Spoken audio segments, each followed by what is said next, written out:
আজি আমি সদৌ অসম আদিবাসী ছাত্ৰ সন্থা যোৰহাট জিলা সমিতিয়ে এইভাবে আমি আন্দোলন কৰিব লগা হৈছে কাৰণ আপোনালোকে নিশ্চয় দেখিবলৈ পাইছে আজিৰ পৰা কেইদিনমান আগতে আসুৰ প্ৰাক্তন সাধাৰণ সম্পাদক ডাঙৰ দুখী কৰাৰ দৰে তেওঁবিলাকক তেওঁক হেণ্ডকাপ লগাই লৈ গৈছে আমি দেখিবলৈ পাইছোঁ আপোনালোকে নিউজ চেনেলত দেখিছে লগতে আমি আসুৰ প্ৰাক্তন সাধাৰণ সম্পাদক শংকৰজ্যোতি বৰুৱাক বিনা শৰ্তত মুকলি কৰিবৰ বাবে আমি আদিবাসী ছাত্ৰ সন্থাই দাবী জনাইছোঁ লগতে তনু চাহী যিজন মহিলা তাইক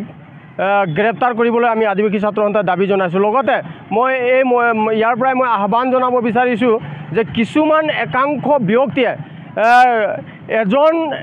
এজন নিৰ্দিষ্ট এজন ব্যক্তিৰ বাবে গোটেই জাতিটোক অপমান কৰাটো আমি আদিবাসী ছাত্ৰ সন্থা কেতিয়াও সহ্য কৰিব নোৱাৰোঁ গতিকে আমি আদিবাসী ছাত্ৰ সন্থা আহ্বান জনাব বিচাৰিছোঁ যে আমাৰ মাজত বেলেগ নিৰ্দিষ্ট এজন ব্যক্তিৰ কাৰণে যাতে আমাৰ মাজত সংঘাত সৃষ্টি নহয় তাৰ বাবে মই আদিবাসী ছাত্ৰ সন্থা হৈ আমাৰ জাতিটোক অপমান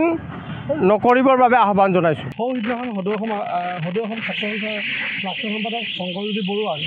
যি ধৰণে দাগী অপৰাধীৰ দৰে যেনেকৈ হেণ্ডকাপ লগাই ল'লে ইয়াক সদৌ অসম আদিবাসী ছাত্ৰ সন্থাই ক্ষুব্ধ মানে একেবাৰে তীব্ৰ গৰিহণা দিছে অসম আৰক্ষীক আৰু আমি দেখিবলৈ পাইছোঁ যে টনি চাহানী নামৰ যি মহিলাক আমি দেখিছোঁ যে তেওঁলোকক মানে সেই অপৰাধী ব্যক্তিগৰাকীক তেওঁলোকে বচাব বিচাৰিছে আমি দেখিবলৈ পাইছোঁ যে তেওঁলোকে অসমীয়া জাতিটোক অপমান কৰাৰ পিছতো অসম আৰক্ষীক কিয় নীৰৱ ভূমিকা পালন কৰিছে আমি